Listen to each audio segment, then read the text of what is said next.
Good afternoon, everybody. My name's Katie. I'm a marketing specialist from the Business Solutions Hub, and I'm going to talk to you today about some basic fundamentals of marketing to give you a concept of what marketing and branding is all about. What we're going to cover today are the basics: what is marketing and branding, understanding your target audience and the importance of understanding your target audience, and developing what we call the 7 Ps of marketing in the marketing mix. What is marketing and branding? They are two really closely related concepts that are essential to the business overall business strategy.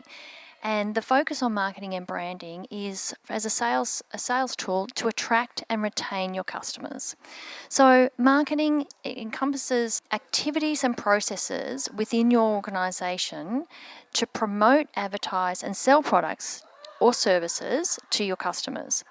It involves identifying your customer needs and wants and then developing your products and services to satisfy those needs. And importantly, an important part of those the marketing mix is communicating the product specifications and the value to your target audience. So that's what marketing is versus branding. So branding is a sub of marketing, but the branding is where you're creating the identity of your brand. It could be a product brand, it could be your business brand, but you're creating the identity, the personality. So before we launch into the 7 Ps of the marketing mix, which is the fundamentals of marketing, what I want to touch on firstly is your target audience. And it's important because what I will go through a little bit later in this presentation is how understanding your target audience fits into the development of your marketing mix. So your target audience is exactly how it sounds, the people that you are wanting to attract to your business. They are your customers. The target audience is represented in many ways, but if you think of it as basics of your ideal customer, who is your ideal customer? It could be a specific group or it could be individuals. So when you're defining your target audience, there are a number of factors that you can consider. You don't have to consider all of them. Break them down into demographic, psychographic, behavioural, and needs basis. So demographic are the things like your age, so whether you're targeting somebody who is a child or a teenager or an adult. So age is as a demographic. Gender, whether you're targeting a male or a female. You might be targeting a specific income bracket. You might be luxury products generally target higher income earners. And geography is also a really big demographic. Just by way of an example, if you're looking at the geographic demographic in a small country town, you might have two geographic demographics. It's a tongue twister, but the first one might be the local population. And then you might have visitors, which could be an interstate, intrastate, or even overseas geographic that you're targeting. So the demographics will differ depending on your product or your company, your business. Psychographic factors. These are the factors that are less quantifiable and are often harder to identify, but they are really important to establish because they can really create a unique differentiator for yourself. Things like psychographic factors are things like your lifestyle. So you might be targeting adventure enthusiasts who are looking to do something in the outdoors. If you've got outdoor clothing, for example. You might have a psychographic factor such as a value, so along the lines of the environmentally conscious consumers. If you have an eco-friendly product, then you would be targeting somebody that is environmentally conscious. You might have another psychographic factor of personality traits. So that would be somebody, if you were promoting a cultural event or a festival, that they're the extroverted individuals who love social activities. There might be your interests and hobbies are also another example of a psychographic factor. Foodies are a fantastic hobby, and you might be targeting those that are loving gourmet food if you're selling gourmet cakes and coffee. So, if you can see from these factors, the lifestyle, the values, the personality traits, interests, and hobbies, that they are harder to target, but they are important to understand in your target audience, because it will then bring out some of the values and the creative and some of the wording that you use in your branding. Your behavioural factors are the buying habits of your customers. So you might have a frequent online shopper. If you don't have an online business, then you're not going to be targeting your online shoppers. You might have your existing customer base that has a very brand loyal segment of customers. So those who regularly purchase from you, or regularly purchase a specific brand from you. So you might be a clothing store that has a number of brands in the departments, and you have brand loyal customers. Product usage is another one. So behavioral factors. You might be targeting heavy users of mobile phone apps. Could be even getting down to really specific. So getting down to mobile phone gym memberships. So product usage is another important behavioural factor, but again, it is very difficult to identify. And then the last factor is the needs factor. And this is focused generally around problem and pain points. So you might be targeting individuals that are seeking certain solutions. For example, if you have a like Voltaren back rub, you are targeting individuals that have chronic back pain or chronic pain. So, and when I've used pain as the example there as the even though it is a pain point, but it is demonstrating that you have a problem and that your product is going to solve that problem. So it's a need factor. Needs factors are also aspirations or goals. For example, you might be targeting aspiring entrepreneurs for your business coaching services. You might be targeting busy professionals that are looking for time-saving tools and services. You might be targeting individuals who are seeking companionship for pet adoption services. There are lots of different needs that they don't have to just be problems, but there are a number of different needs that you can look for in terms of your targeting. So once you've established the easiest and the most appropriate way to define your target audience, it's a little tool that we have is a customer persona. And it's actually a customer persona is a semi-fictional representation of this ideal customer that you have. By defining who your customer is and defining how you're going to target them, it helps you develop a greater understanding of the customer needs and problems that they need to be solved. You can also prioritize your campaign messages and guide the development of resources to develop your product training programs and product development. I've got just on the screen here now just an example. And this is a fictional customer, this is a fictional persona, but it's just an example of identifying who you might be looking for and putting it into perspective. So on the screen we have Busy Builder Bob.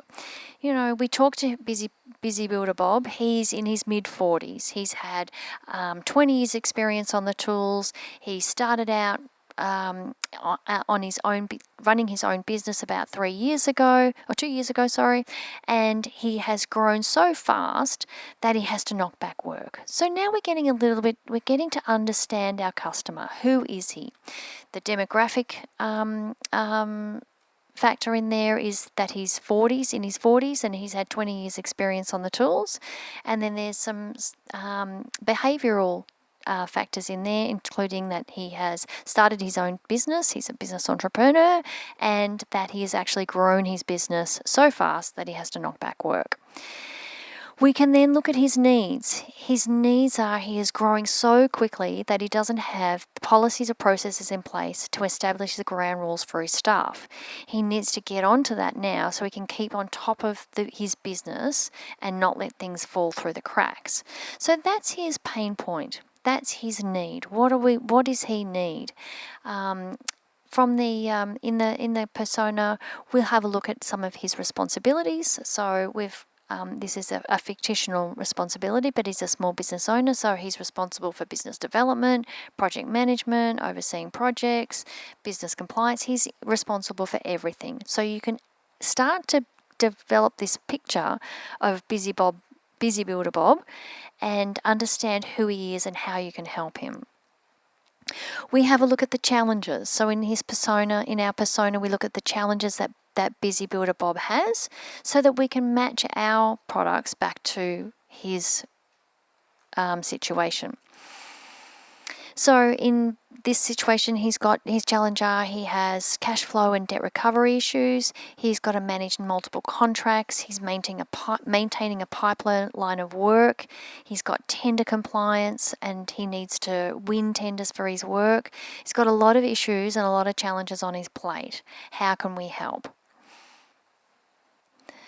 So understanding our target audience will help us have a big impact on the decisions we make when we develop our marketing plan. It helps us to develop a brand story and a narrative about who our customers are and how we can help. So it's important to understand our target audience. Now I'm going to step through the 7 Ps of the marketing mix. Now the 7 Ps have started a long time ago, and they started off with 4, and now we've developed and evolved the marketing mix, and we've got 7. And the 7 Ps, I'll just run through them initially. The 7 Ps are product, price, place, promotion, people, process, and physical evidence. So they all start with P. But each of them has an important part to play in the marketing mix and the development of your marketing plan. So product is, we'll start from the first one, product. Product is the goods and the services you are offering, and it's a description of your product. And it might sound really basic, but it's important to describe exactly what your product is. It's the features, the design, the quality, the branding, and the packaging that you have. Once we've identified the product, we'll then look at price. And price is the amount that customers are willing to pay for your product. Now, there is a few things that you need to consider in terms of price, but in terms of price, you've got to understand your business. You've got to understand your production costs. You've got to understand what competitors are pricing their product at, and then you have to understand the perception of the product in your customers' eyes as well. And we take the basic example of coffee. We all love a coffee. You can go to one store and have a coffee for $4, and then you can go to another store, another cafe, and have a coffee for $7.50. Price is very different. It's not the price there between $4 and $7.50 isn't massive, except for it is in terms of it's 50% more at one place than it is at the other. So, what are your customers willing to pay? If you've got, again, when we go back to our targeting and we were looking at the demographics and we have income, if we're looking at a luxury product and the luxury product, people are willing to pay more and they have a perceived value of your product, they will pay more. But you've got to get your price right. Sometimes you can outprice yourself and sometimes you can underprice yourself. But underlying price is that you need to know your production costs. So internally, you need to know how much it costs you to make your product. And it might be a service. So how much does it cost for you to deliver your product or service? So that's price.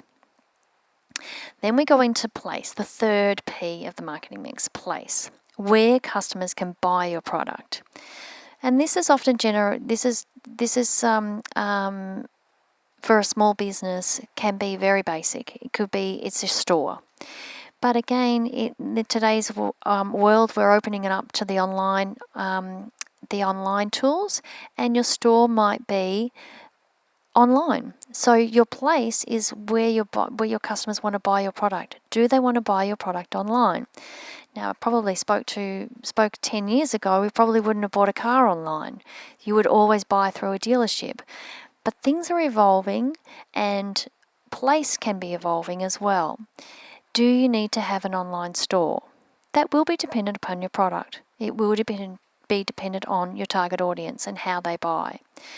So place can be a retail store, it could be a shop front, it could be an online store, it could be a direct sales model as well, or it could be a wholesale model. So you might actually be selling from a wholesaler to retailers. So your place will help you understand how your customers buy. Promotion. Now, promotion is actually a really big P. It's about the communications and the communications mix that you are developing to build your brand awareness and stimulate interest and drive sales in your product. Promotion covers a number of activities, including advertising, public relations, sales promotions, personal selling, direct marketing, digital marketing, social media and awareness. And I'll go through a few more of the communications channels in a few more slides. But promotion is basically how you sell and position your product to your customers.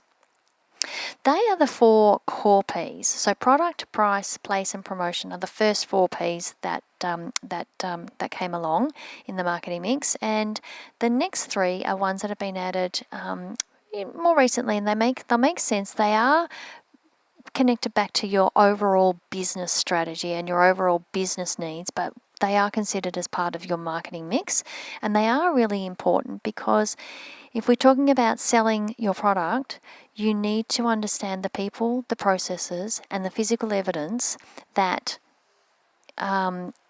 wraps around your product to help sell. So let's go into the next 3 P's. We've got people. People are the individuals involved in delivering the product and service. Now, you might say, well, why is people HR, or is people separate to my product and my marketing? No, it's actually not. It's connected. It's really important that you consider the people that are in your business that are selling your product. Customer service.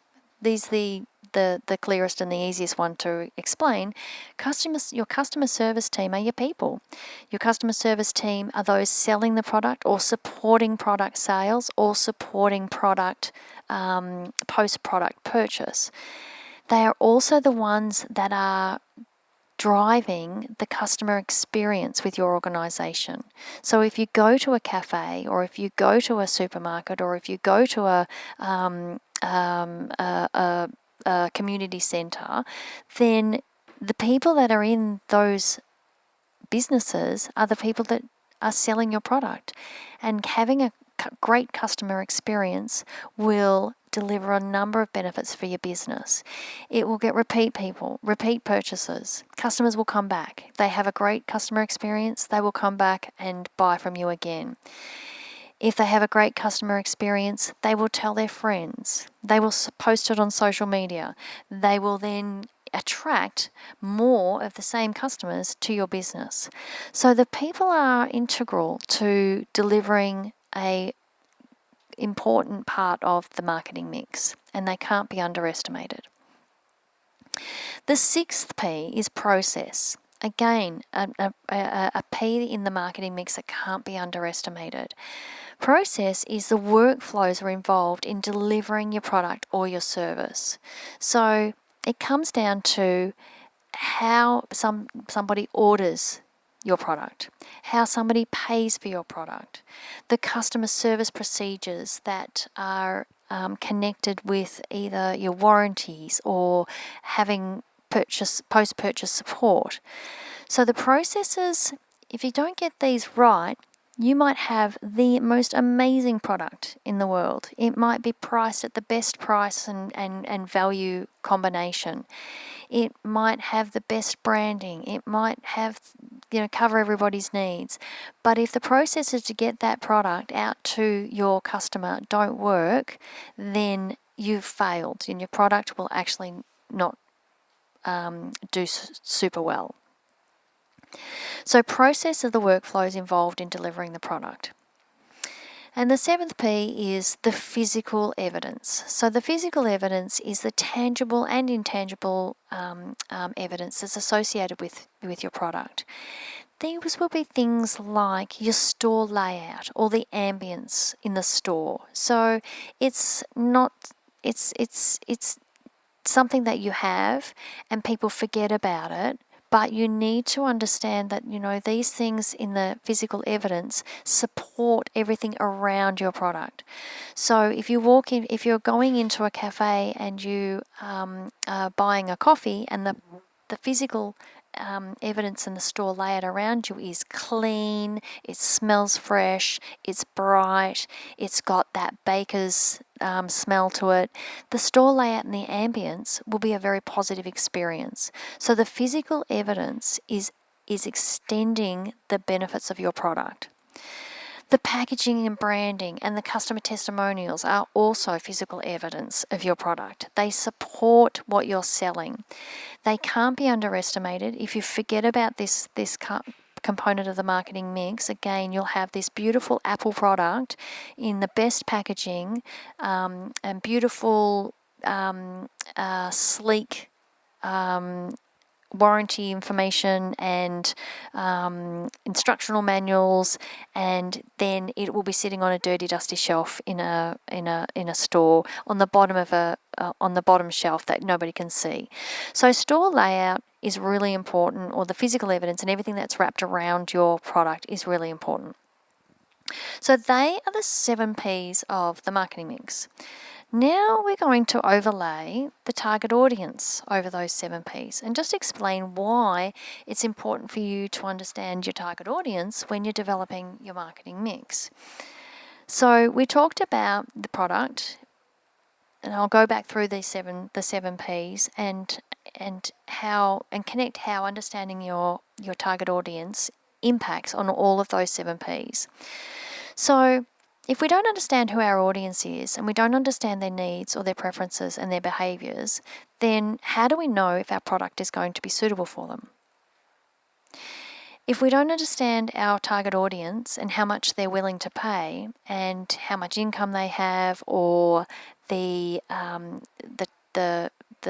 expectations of what they're willing to pay, then how can we set our price? If we don't understand our customers and how they like to buy, then how can we establish our distribution channels? A really big important one, if we don't understand our target audience and we don't know what stimulates them and what their interests are, then how do we develop a promotional campaign that connects with them? How do we develop a marketing tagline, or how do we choose what images we're going to use? How do we talk about the messaging in our communications, in our promotions, if we don't understand our target audience? I talked a lot before about people and about the people side of the customer experience and the customer service. If the people don't understand, the people that are running your business or involved in the shop front of your business, whether that be on the phone or in a store or on the end of an email, if they don't understand your customer and they don't understand what your customers are going through and why they need your product, then you won't be delivering a positive customer experience. The people need to know who they're talking to. Process, so we talked about the workflows. The processes are designed to help improve operations. So the question is, how would they actually connect back to your target audience definition? Well, your processes are important for your target audience because if you have the best processes in place and you test your processes with your target audience and make it easy for them. And I'll use the example of perhaps an older demographic. So we talk about the demographic that we of age. If we talk about an older demographic, so you're selling a product that is targeted to the over 60s, and your processes and your workflows are heavily involved in maybe an online space that has a very small, or on the mobile phone has a very small area or a button to select to buy, then your older demographic isn't going to actually be able to buy your product easily. They may have to then rely on a younger family member to help them buy. So your workflows will not be designed and targeted towards the audience that you're after. So always think about how your processes are going to be used effectively with your target audience. Then linking back, the last one here is the physical features. So the physical features or the physical evidence for your target audience, again, it needs to resonate with your target audience so that they want to buy your products. So if you've got a young demographic target audience and you've got a really funky store with a fresh, neat layout, that will be attracted to a young audience. If you've got an older demographic and you've got, maybe we've talked about the store ambience before, and if you walk in the store and there's, heavy metal pumping out or doof music, then that's not going to attract your older demographic. So you need to think about who's going to come into your store or come online and how they actually interact with you. So that's why target audience is so important, and it's overlaid over the 7 P's of marketing to make sure that you tick the boxes for the customers that you want to attract. Okay, so we've gone through the 7 P's. We've talked about our target audience. And now I'm going to talk to you a little bit about some communication tools. So this is highlighting in the 4th P of the marketing mix, which was promotion. So in terms of the communications tools, there are a number of options out there, and you don't need to use everything or every business doesn't use every communication tool at all, and there will be some depending on your budgets, there will be some depending on your target audience and where they're located, and there will be some that are depending on what stage of the customer journey that you're on. So I've broken down the communications tools into five key areas. So we talk about awareness, consideration, purchase, service, and loyalty. So I'll go through those 5 stages slowly, because it's important to understand that each of the phases of this customer journey has different tools that you might want to consider.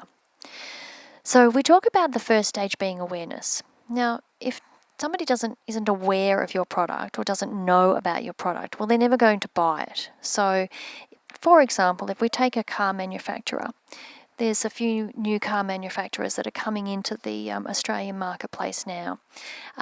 If those car manufacturers don't do awareness advertising, people don't know about the brand, then it would never get onto the consideration, and we call it a shopping list, but it would never get onto the shopping list as a consideration as a possible purchase for my car. So if we have a look at awareness, the key tools we have is PR, radio, TV, print and outdoor. They're very expensive. They're not necessarily everybody does it, but there's also word of mouth is a very important awareness tool. A word of mouth could be through customer experience, so it comes back down to the people side of the marketing mix that influences our customer journey. And the word of mouth is also important for people coming back and returning as well. If they talk about your business and they talk about it positively, they will remember it positively as well. Other awareness tools is billboards, emails, online ads can all be developed as awareness tools. They also have a place in some of the other purchase phases of the customer journey, but they are also important about awareness. You need to get your message out there and you need to let people know that you have a product. Consideration is the phase in the marketing journey where somebody puts it on the shopping list. I'm going to think about you. I'm going to consider you. I'm going to actually investigate or search a little bit more about your business. I've heard about you. What is this? What is this product? So search the trusty old Google searches, having a look at customer profiles, having a look at feedback from your existing customer base in testimonials, having information online. Everybody will do a search, and generally, again, I'll come back to the buying a car example. There'll be very few people, even if we were buying cars online, but very few people that would go out and buy a car without and going and talking to a salesperson without doing a bit of research first.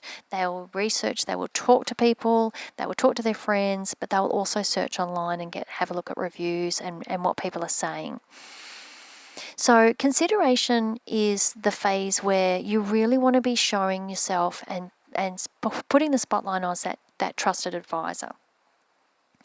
The third phase is our purchase phase. So this is the phase that we understand, and this is where process comes back into it. But purchase is where we actually make a decision that we want to buy. So I've gone through, I know what your product is, I've researched it, now I want to buy it. How do I buy it? And so again, that will come down to, I might go down to a store. The buying comes back down to our place and where we're selling our product. We might be selling it in store. We might be selling it online. We might be selling it through direct sales team, the door-to-door type salespeople, like the Tupperwares and the doTERRAs and the Thermomix groups that do a lot of direct selling activities. So purchase is the location and the timing in the customer journey where somebody's going to actually buy. So the communications tools there, your store, if you've got a shop front, your store is really important.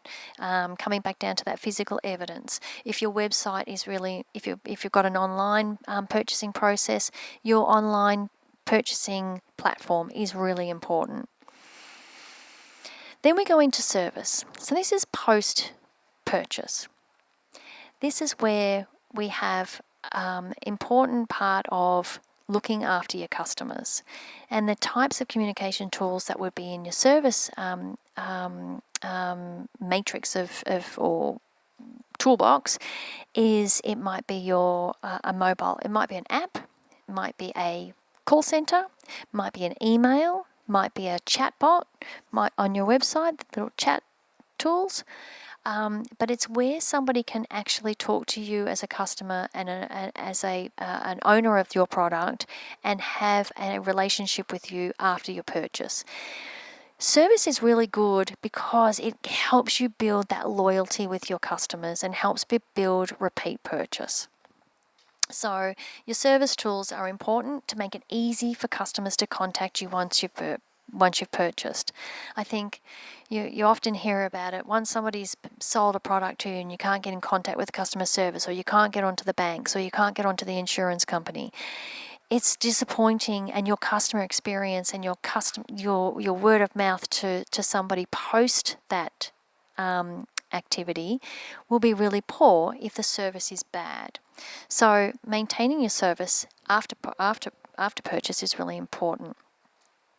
And that leads to loyalty. So the loyalty communication tools are there to get repeat purchase. These often comes in email communications. You might do a regular newsletter. You send them offers. You send them what we call a blog, which is information. You don't have to sell something to everybody every time.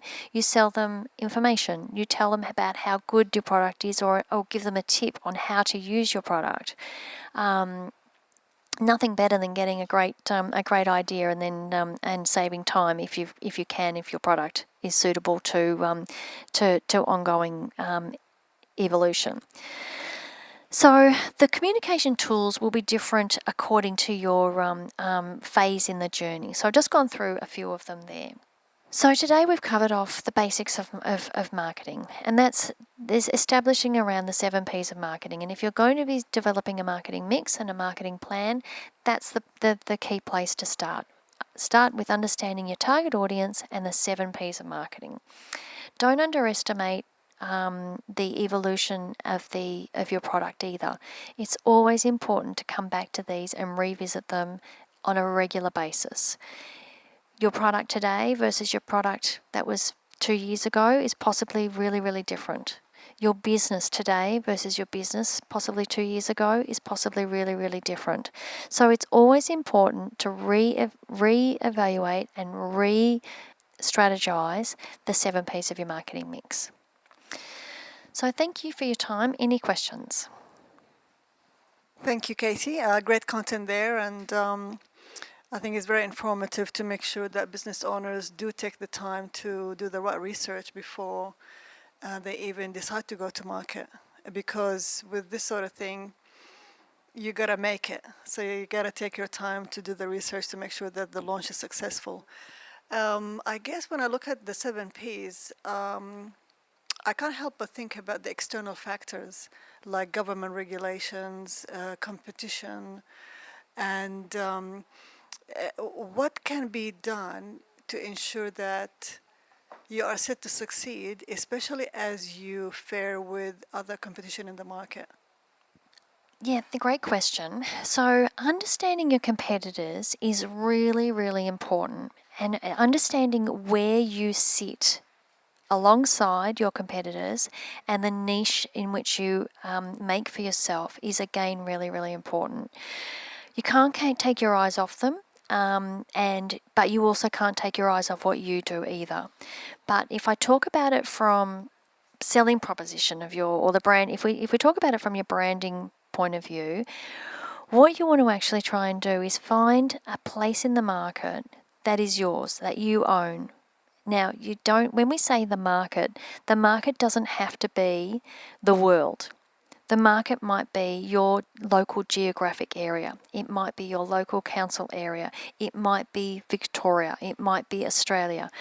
But find yourself a niche in that market and then identify what the competitors are doing in there and always strive to do better.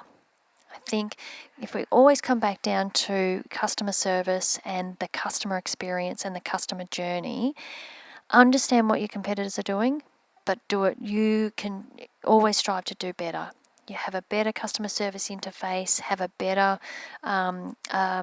service model in terms of follow-ups, have a better understanding of your customer needs, and then you'll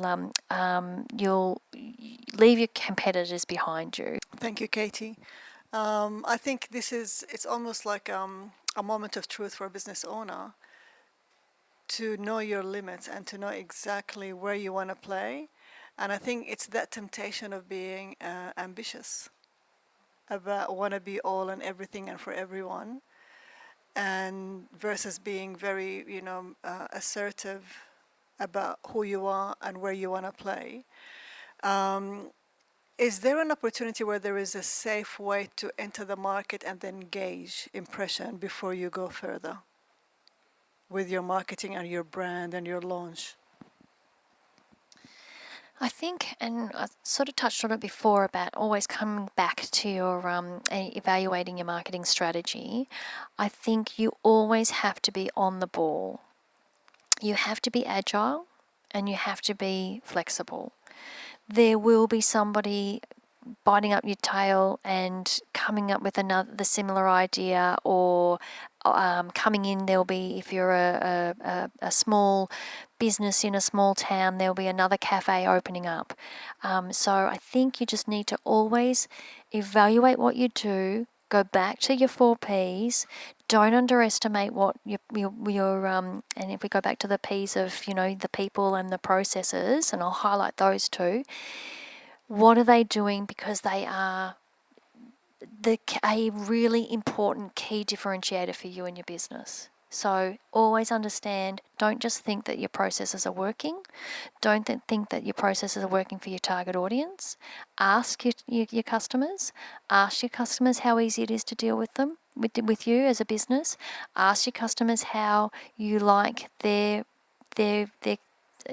product versus another product. So don't be shy. Get their feedback. They're the ones that you're serving. So I think that in terms of your keeping ahead, you have to keep an eye on everything that you do and be flexible and change things. And just because a competitor's on social media doesn't necessarily mean that you have to be, but if they are there, then you need to really consider it. Katie, that was really good in terms of how to assess where the customer hangs out, but some methods of advertising and marketing are a lot more expensive than others. So as a small business, marketing can seem like just another expense. So do you have an idea or preference of where you would recommend that a small business can just get the best bang for their buck when trying to attract the right clients? It's a really difficult thing to work with a small budget, but there are ways to get around it. There are smarts. You don't have to have $1 million budget to get traction. What you do need is you just need to think about, and again, I'll come back to it, just think about the person at the other end, the person that you're trying to sell to, and the things that really attract them to your product. So understanding your target audience and understanding why they want to buy your product and how they buy it is really important. If you're a small business, there are also ways, and I'll maybe use an example in tourism. If you're a small business in tourism, you're not alone. So if we take, for example, all of the country towns along all the cafes and restaurants and hotel accommodation outlets along the Great Ocean Road, they're all fighting for the overseas visitor market.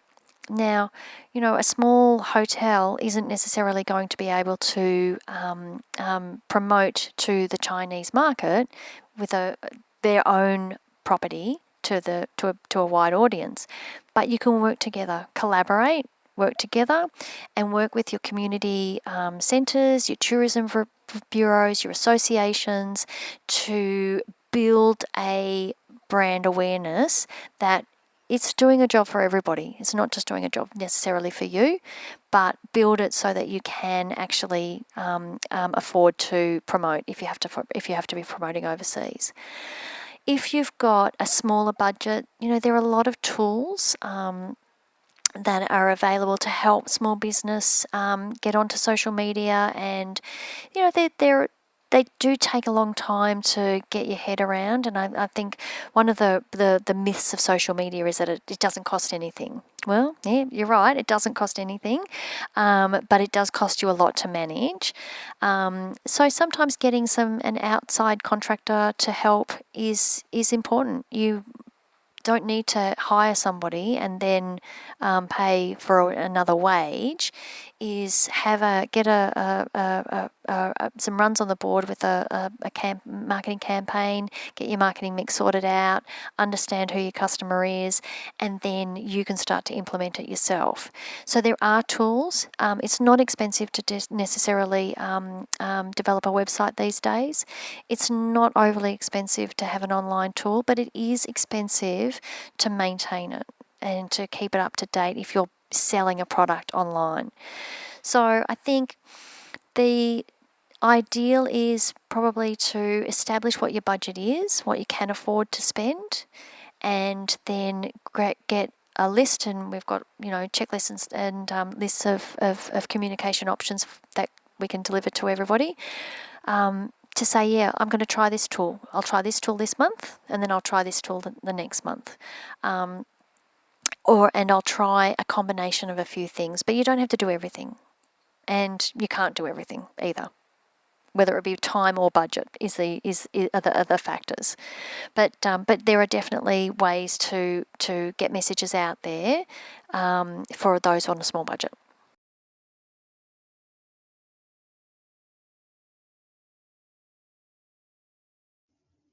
As you navigate the complexities of running your small business, we want you to know that we are by your side.